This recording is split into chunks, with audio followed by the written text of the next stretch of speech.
Hello my friends, it's Lisa. So today I'm going to be discussing the books that I plan to read this year that I think I'm going to rate 5 stars. I have a bit of a mix of backlisted titles as well as new releases. I have 4 of each, so I like to do a mix just because I'm not the best at reading new releases, to be honest, so I'd like to give myself a bit of a mix.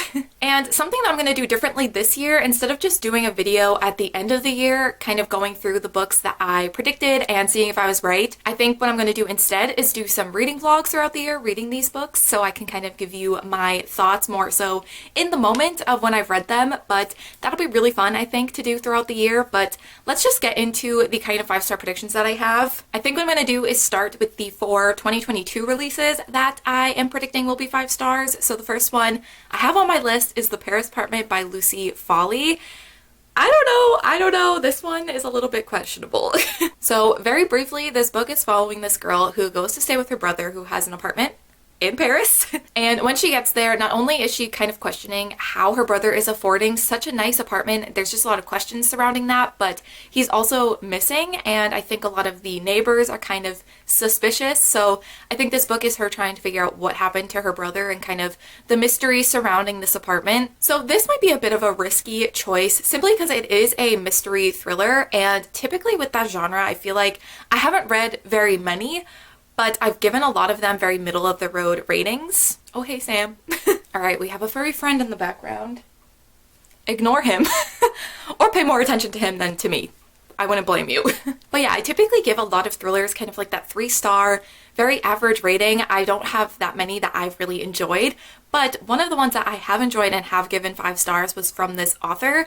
I don't know if because the one that I read from her was The Guest List, and that was like the first thriller that I've really read. So I don't know if I was just like so surprised by everything because I literally had never really read a thriller before.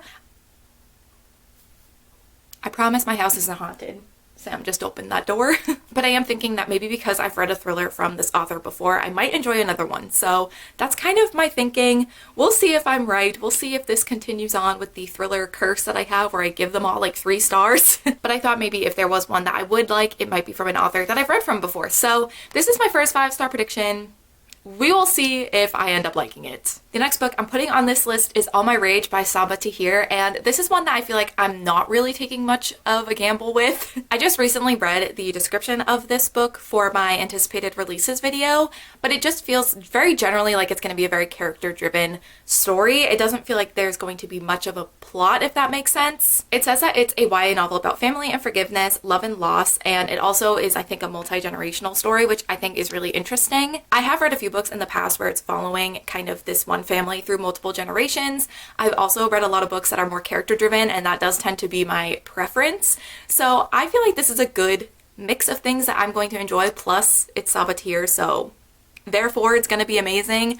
I also have a few friends who have read an arc of this book and they've all given it 5 stars. So I'm pretty confident that this book is going to hurt my feelings and that I'm going to give it 5 stars. So next on the list is The American Roommate Experiment by, I feel like I keep saying this author's name wrong, Elena Armas or Moss? Not sure, but I will figure it out. But this is kind of the companion sequel to The Spanish Love Deception, which I read last year and loved so much. I love it so much. So I feel like this is one of those things where it could go really well and this will be a 5-star, or I'm setting myself up to fail. This book is following Rosie, who is actually the co-worker of Lena, who's the main character in The Spanish Love Deception, and also they are like best friends. But Rosie quits her job and decides to become like a full-time romance writer. But when like I think her apartment kind of starts falling apart, so she takes the spare key that Lena gave her and tries to go and stay at her place while she's off on vacation. But when Rosie gets there, she finds that Lena had already offered her apartment to her cousin to stay at while he's visiting from Spain. So they end up becoming roomies, and I think she's kind of lacking inspiration for her romance novels, so he decides to kind of do these experimental dates with her to kind of try and get her writing inspiration. It sounds so good. I also just love like kind of a fake dating sort of situation, and I love the idea of her being a romance writer too. So it seems like the premise is really good, plus I did love The Spanish Love Deception so much, so I feel like there's a lot of promise with this. But I also feel like because I loved her first book so much, I feel like even if I'm not trying to, I feel like I'm going to end up comparing the two a lot, or I'm going to have it in the back of my mind that I loved The Spanish Love Deception that much that this one maybe won't compare. I don't know. This could be really good or really bad. Not that the book's gonna be really good or really bad. I feel like mentally how I'm going to approach this book could be either good or bad. So we'll see. This could go either way, but I do think that the premise sounds really great. So I feel like I'm going to enjoy it. I feel like I'm gonna give it 5 stars, but I could be setting myself up to fail here. All right, the final 2022 release that I have on this list is Cursed by Marissa Meyer. I was trying to decide between Chain of Thorns by Cassandra Clare and Cursed by Marissa Meyer because I feel like those might be easy 5 stars, but I felt like Cassandra Clare, I've done it before and I've always given them 5 stars. Marissa Meyer, I have put her books on 5-star prediction videos in the past 2 years, and both times I was wrong. So for a Marissa Meyer stan, I'm not doing well, so we need to redeem this. But yes, Cursed by Marissa Meyer is on the list, and this is the sequel to Gilded, which I feel like I've talked about so much, not even just like in general, but like just within the past month, I feel like I haven't shut up about this book. But it's a Rumpelstiltskin retelling following Cerilda, who tells this lie to the Earl King that she can spin straw into gold. So he brings her to the castle every full moon to, hello Sam, spin straw into gold for him, and obviously she was lying, so this character named Gild actually ends up helping her, and that's like the very like basic storyline, but I feel like I've given this synopsis so many times, so if you watched my channel before, you know what this book is about. But Cursed is the sequel, and I feel like Cursed is going to have a lot of the questions and secrets and things that I'm very, very curious about. We're going to get answers to all of that, and I also feel like we're going to be spending a lot more time in the castle, which sounds like it's going to be more up my alley. And I also feel like you're probably going to spend more time in the town that kind of surrounds this castle, which I feel like a lot of my favorite moments from the book were in this town and within the castle. So I'm excited to get more of that. I'm excited to get more of Gild's character, because even though it is a Rumpelstiltskin retelling and Gild is kind of that character equivalent, I feel like he's not in the first book that much. So I'm excited to get more just from this world and from these characters, and I am hopeful that this is going to be 5 stars. I feel like it could be. Gilded was very close to being 5 stars, so I feel like because of all of the things that we're going to be seeing more of in the sequel, or at least I hope we will be seeing more of in the sequel, I feel like it could get to that 5-star point. Okay, so now we can get into the 4 backlisted titles that I'm putting on this list. I don't know what I'm doing. I'm looking at this pile and I'm a little nervous about some of them, but it's fine, it's fine. So the first book that I put on this list I'm going to talk about is very different from the other one, so that's kind of why I decided to start with this, and that is Emma by Jane Austen. So I have read Pride and Prejudice by Jane Austen, and it's one of my favorite books. I love it so much. So I wanted to put another one of her more popular novels on my 5-star predictions list and see if I like this one just as much. I also have never seen any of like the adaptations or anything of this book, so I really don't know much about what I'm getting into. I know Emma is a very interesting character, so I'm excited to read about her, and I don't know, I just have a good feeling about this. I could be wrong. I don't know if anything is gonna top Pride and Prejudice for me, but I also haven't read any of her other books, so you just never know. But yeah, I thought I would throw a classic on here because, like, why not? Why not throw that into the mix? And we will see if this ends up being 5 stars. And now the rest are fantasy, so I'm really just, you know, branching out. So the next one I put on my list is The Night Circus by Erin Morgenstern, and I'm kind of nervous about this one. I don't honestly still know that much about it. I kind of want to just go into this book without knowing too much. I just know it's about this circus that will randomly show up, and I think the 2 main characters are a part of this circus, and I think there's like a competition between the 2 of them, but then they fall in love with one another, I think. I don't know. I'm going off of vibes here. But this is a book that has been on my TBR for a very long time. I haven't owned it for that long, but I've been wanting to read this book probably since like 2014, 2015. I didn't even know BookTube existed when I kind of found out about this book and wanted to read it. And then when I kind of did discover BookTube, I saw that Hannah from A Clockwork Reader absolutely adores this book. It's one of her favorite books of all time. And I feel like me and Hannah's tastes kind of line up when it comes to fantasy. So I feel like I could really enjoy this, but I also know that people really hate this book. So I'm a little scared because I don't quite know exactly where I'm going to fall. I feel like I'm gonna like it, but you just never know. I have heard that the writing is very beautiful, very lyrical, and I do like that type of writing to a point. I do get tired of it after a while, so I don't know if this is going to be something that I enjoy purely for the writing style, but I don't know. We'll have to see. We will have to see. But I am really excited to read it, as it's been a book that I have been wanting to read for so long. So I am hoping that the wait is worth it and that I didn't put off reading this book for so many years for no reason. I do hope that I really enjoy it. I want to love it. I just want to love this book. So we will be manifesting that this is a 5-star. My next prediction is Graceling by Kristen Cashore. This is the first book in a YA fantasy series. I think all of them kind of stand on their own, but they're all set in the same world. But I recently was talking about this book in a book haul that I uploaded recently.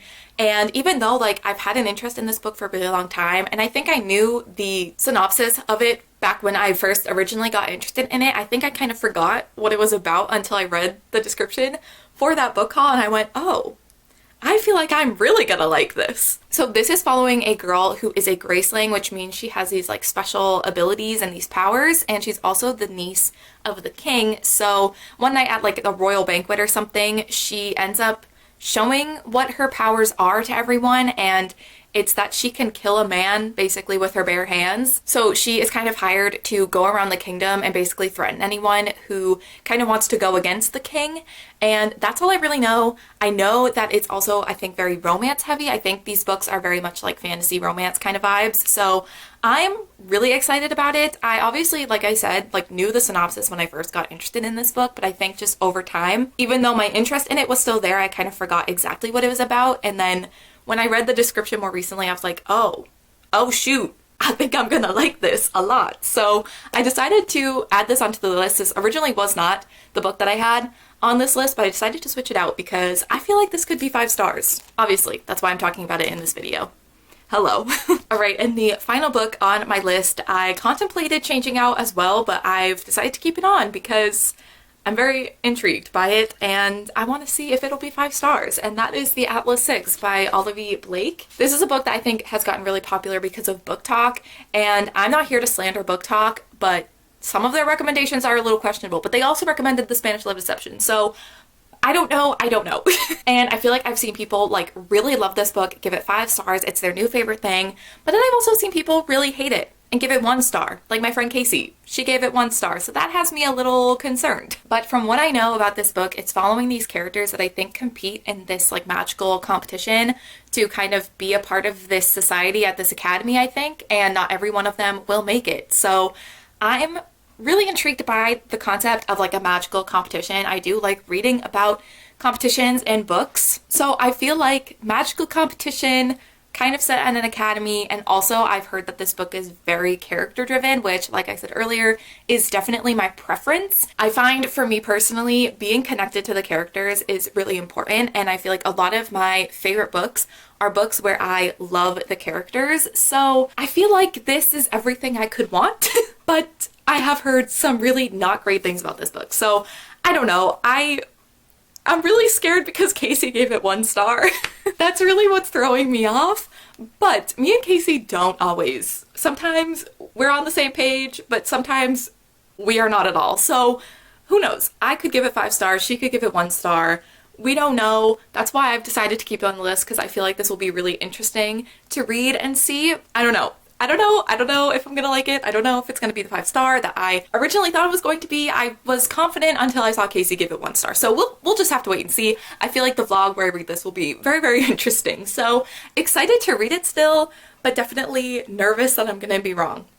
So those are all of the books that I am predicting will be 5 stars. I obviously have more books that I think I'm going to give 5 stars this year, like Chain of Thorns by Cassandra Clare, but I kind of wanted to take some chances with a lot of these. I didn't want it to be super obvious, and I don't know, I feel like last year I went with a lot of really obvious choices and I was wrong, so I figured, you know, might as well take more chances this year with the books I was choosing. And like I said, I do plan on doing vlogs throughout the year, reading these books and kind of giving you guys updates periodically on if they are 5 stars or not, so I'm really excited about that. I think it'll be really fun, and it'll be a fun way to see if I am right about these books or not. Definitely let me know in the comments below what you guys are predicting will be 5 stars for you this year, whether they're new releases or backlisted titles. I would definitely love to know any predictions you have for your reading this year, but I think that's going to be it for this video, so thank you guys so much for watching, and I will see you in my next one. Bye!